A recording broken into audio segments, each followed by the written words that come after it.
Welcome to HearFirst. Let's get going with today's top stories. Tragic road accident claims 5 lives in Rajasthan. A devastating car-truck collision in Rajasthan claimed the lives of 5 members of a family from Uttar Pradesh. The accident occurred on a highway, resulting in the immediate death of all 5 occupants of the car. The family, traveling in their car, were reportedly returning home after visiting relatives. The impact of the collision with the truck was severe, leaving the car extensively damaged. Emergency services responded swiftly to the scene, but tragically, all 5 family members were pronounced dead at the site. The deceased include 3 adults and 2 children. Their identities have been confirmed as Srimati Geeta Devi, Sri Ram Kishan, Kumar Rohit, Kumari Priya, and Master Ajay. Police are investigating the cause of the accident, examining factors such as speed and road conditions. The truck driver has been apprehended by the authorities. The incident has sparked renewed calls for improved road safety measures and stricter enforcement of traffic regulations in the region. The grieving family members in Uttar Pradesh are being supported by the community. A wave of grief and sorrow has swept through their village following this heartbreaking loss. Moving on. Karnataka caste census. Data incomplete. The recently released caste census data for Karnataka is facing criticism for its incompleteness. The data, eagerly awaited by many, fails to provide a clear population share for the significant Vakliga and Lingayat communities. This omission has sparked disappointment and concern among community leaders and analysts.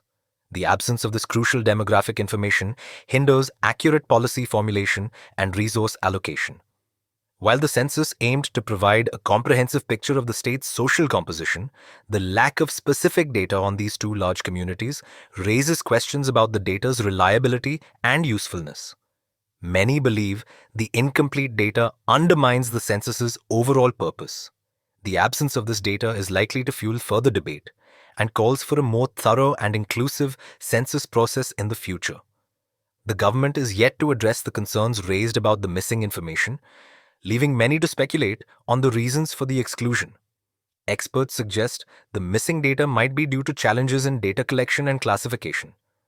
Regardless of the cause, the incomplete nature of the current data presents a significant setback for efforts towards social justice and equitable development in Karnataka. Moving on. New SOP mandates, capturing distracted drivers in traffic camera footage. A new standard operating procedure, SOP, has been issued, directing traffic cameras across the country to capture images clearly showing drivers engaged in distracting activities. The directive, issued by the Ministry of Road Transport and Highways, aims to improve road safety by curbing dangerous driving practices.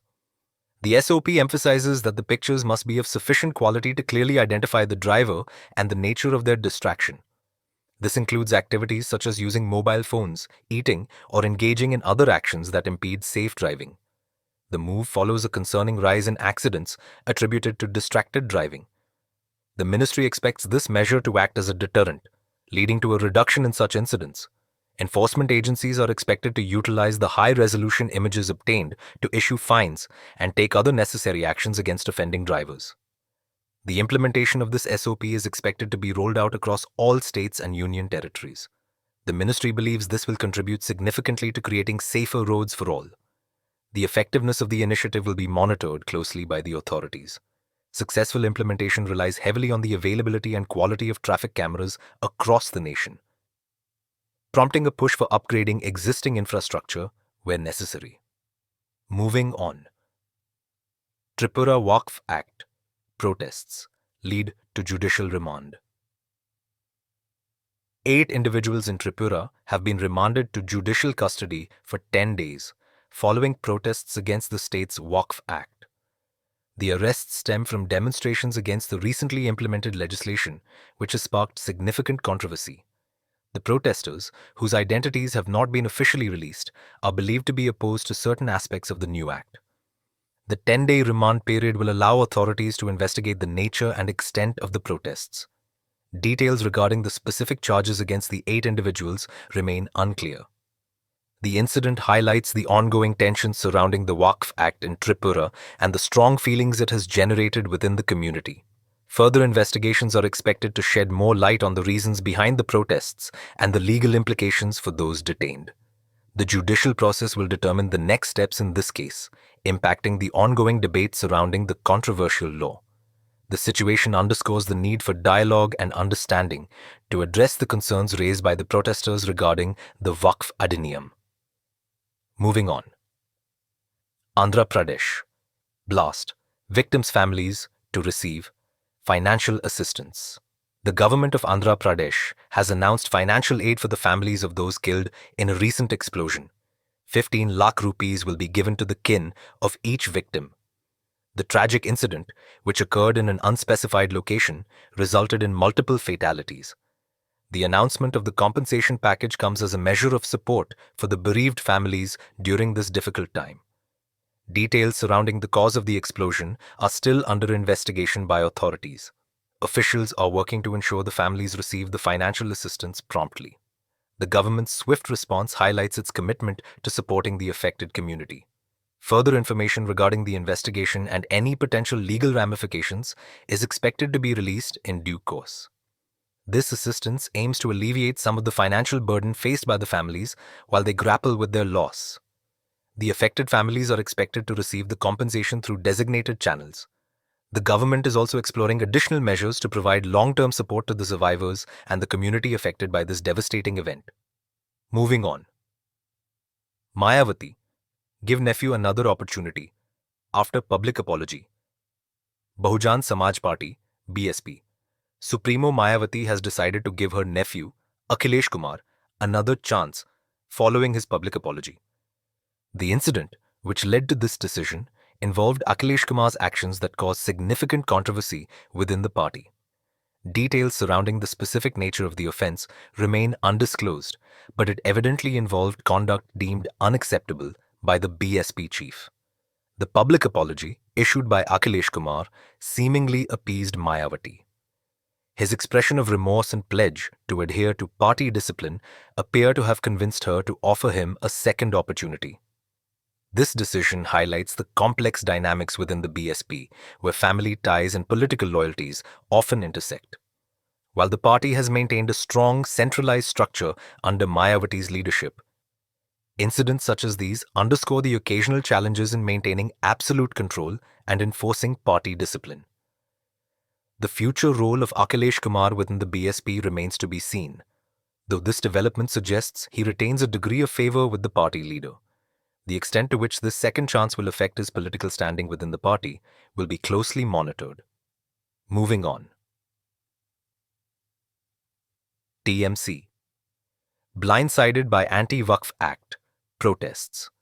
The Trinamool Congress, TMC, found itself unexpectedly grappling with widespread protests against a proposed Anti-Waqf Act.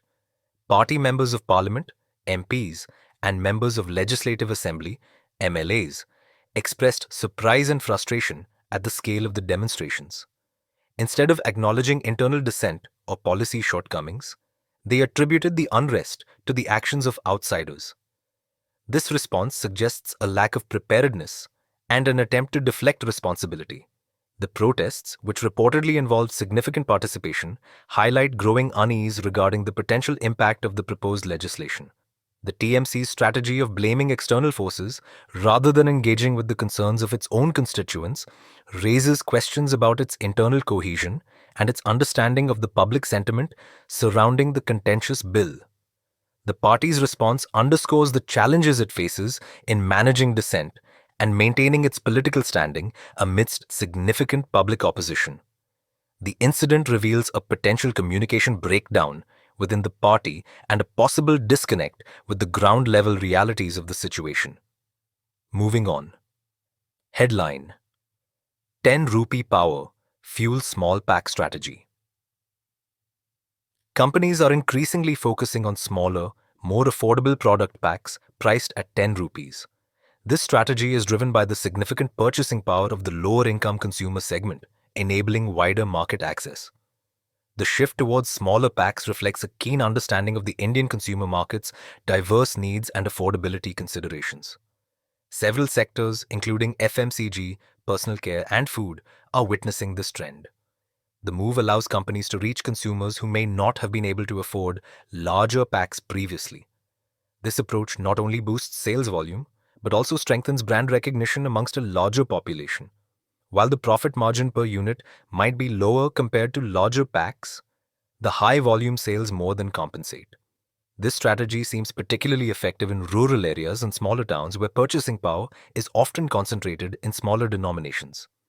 The success of this approach highlights the importance of understanding and catering to the needs of diverse consumer segments. The 10 rupee price point acts as a powerful entry point, making products accessible to a vast section of the population. Moving on. Thank you for listening to Hear First.